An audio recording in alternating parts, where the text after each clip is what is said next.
નમસ્કાર મિત્રો, સ્વાગત છે તમારું અમારી યુટ્યુબ ચેનલ ગુજરાત કથા એન્ડ ન્યૂઝમાં. મિત્રો, આજની જે સ્ટોરી છે તે છે આંગણવાડી બહેન.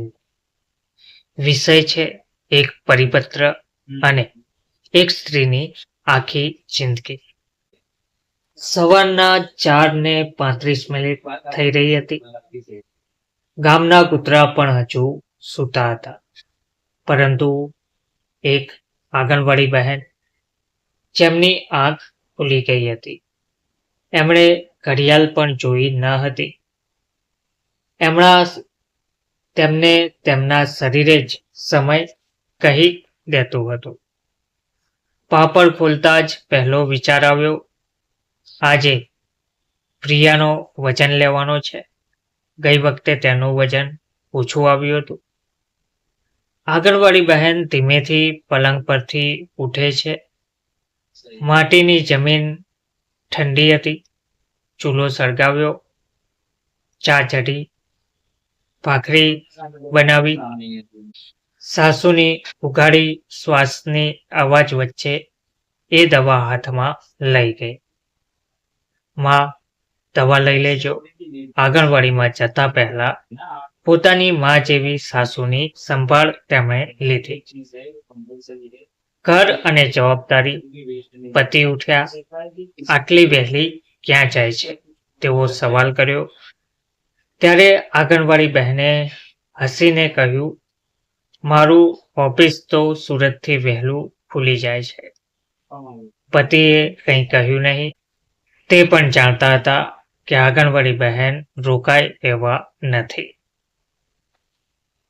આંગણવાડી સુધીનો રસ્તો. આંગણવાડી તરફ ચાલતી વખતે આંગણવાડી બહેન મનમાં જૂની વાતો ફરતી હતી. 15 વર્ષ પહેલા જ્યારે આ નોકરી મળી હતી, લોકોએ કહ્યું હતું, આ તો ફક્ત સેવા છે. એ દિવસે પણ એ ખુશ હતી, કારણ કે એને લાગ્યું હતું, હું કોઈના કામમાં આવીશ. આંગણવાડીમાં પહેલો બાળક આવ્યો, મિતેશ. માતાએ ધીમેથી કહ્યું, બહેન, એને રોજ ખાવાનું નથી ગમતું. મિતેશની માતાએ તેને કહ્યું, આંગણવાડી બહેનને કહ્યું કે બહેન, એને રોજ ખાવાનું ગમતું નથી. આંગણવાડી બહેને માથું હલાવ્યું. એને યાદ હતું કે મિતેશના પિતાનું અવસાન થઈ ગયું છે. ત્યાર પછી બીજી આવી પ્રિયા. એની આંખોમાં ડર હતો. માતા કામે જાય છે, દીકરીને અહીં છોડીને જાય છે.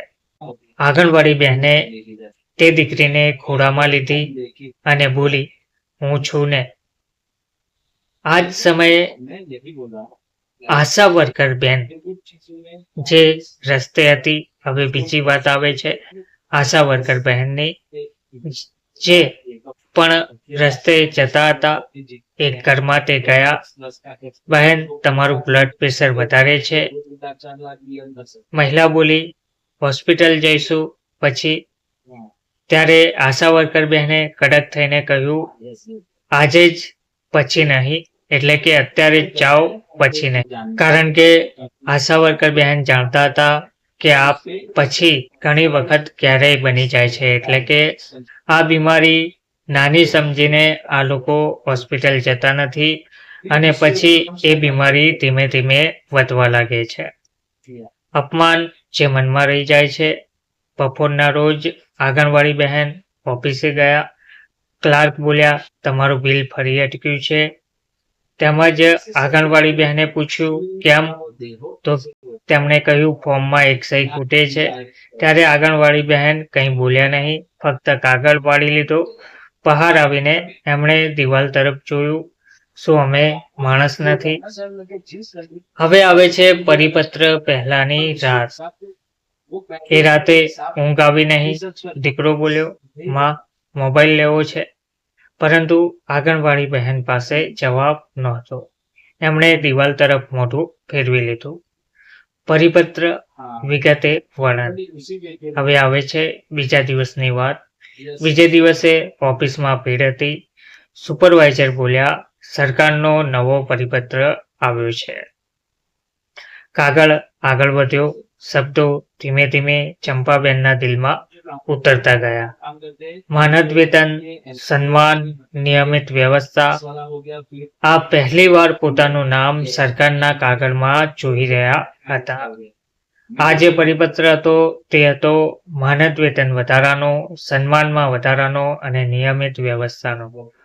એ પહેલીવાર આંગણવાડી બહેનને એવું લાગ્યું કે આ અમારા માટે એક મોટો પરિપત્ર જાહેર કરવામાં આવ્યો છે.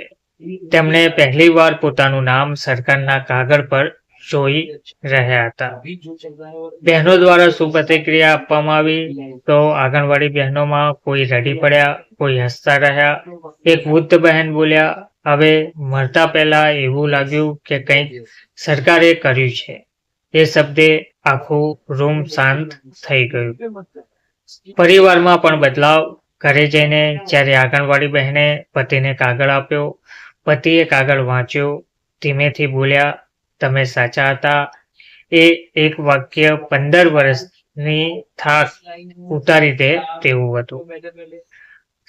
તેમજ આ પગાર વધારો અને નિયમિતકરણના પરિપત્ર પછી આંગણવાડી બહેનો, આશા વર્કરોમાં સમાજનો બદલાયેલો દ્રષ્ટિકોણ જોઈએ તો ગામમાં હવે લોકો કહે છે આંગણવાડી બહેન આવી ગયા. પહેલા કહેતા હતા એ તો ત્યાં બેઠી રહે છે, ત્યાં હશે. શબ્દ બદલાયા, ભાવ બદલાયા, બાળકોની આંખોમાં ભવિષ્ય પણ બદલાયા. પ્રિયા હવે હસે છે, મિતેશ ખાવા લાગ્યો છે, આંગણવાડી બહેન બેસીને જોઈ રહ્યા છે. આ જ મારો પગાર છે. તો મિત્રો, ફરી એક સવારે આંગણવાડી બહેન ઉઠે છે. ફરક એટલો જ છે, હવે એમને લાગે છે કે એની જિંદગીનો સાચો અર્થ હવે થયો છે. પરિપત્ર કાગળ પર જ લખાય છે, પણ એ એક મહિલાના જીવનમાં સૂરજ ઉગાડે છે.